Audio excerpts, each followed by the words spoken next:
آج کے خطبہ جمعہ کا عنوان رسول اللہ صلی اللہ علیہ وسلم کے پیارے نواسے، جنتی نوجوانوں کے سردار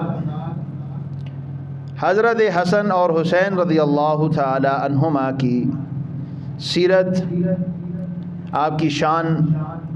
آپ کی حیات طیبہ کے متعلق کچھ گزارشات عرض کرنی ہیں۔ اللہ رب العالمین سے دعا ہے کہ اللہ رب العالمین حق سچ بیان کرنے کی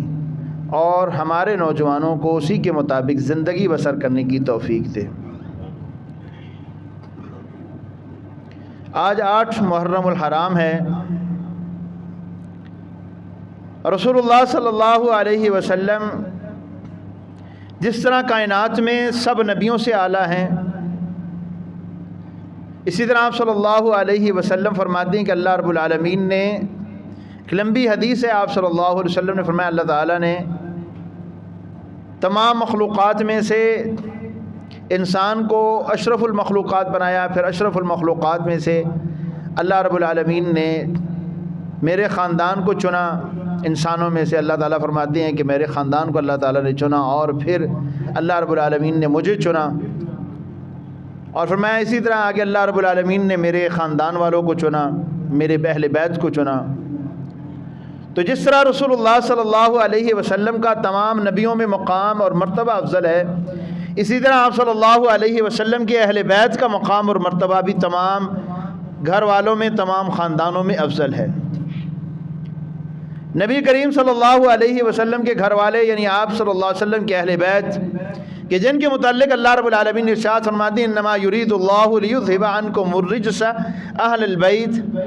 کہ اللہ رب العالمین تم سے اے اہل بیت ہر قسم کی نجاست کو دور رکھ رہا ہے۔ اللہ رب العالمین نے دور کر دیا ہے اہل البیت، اے گھر والو، ویطہرکم تطہیرا، اور اللہ رب العالمین نے تمہیں پاک صاف ستھرا کر دیا ہے۔ دوسرے مطلب اس کے مطلب یہ سمجھیں کہ رسول اللہ صلی اللہ علیہ وسلم وہ عظیم ہستی ہیں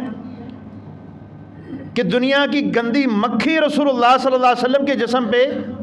نہیں بیٹھ سکتی۔ یہ گندگی کی مکھی جو ہے اس کے اندر اتنی جرأت نہیں ہے کہ یہ رسول اللہ صلی اللہ علیہ وسلم کے جسم عطر پر، آپ صلی اللہ علیہ وسلم کے جسم پر بیٹھے، کیا چھو بھی نہیں سکتی۔ تو کسی کی کیا مجال ہے، یہ ہو نہیں سکتا کہ رسول اللہ صلی اللہ علیہ وسلم کی ازواج مطہرات یا آپ صلی اللہ علیہ وسلم کے بچے، آپ صلی اللہ علیہ وسلم کی بیٹیاں، آپ کے بیٹے، نواسے، نواسیاں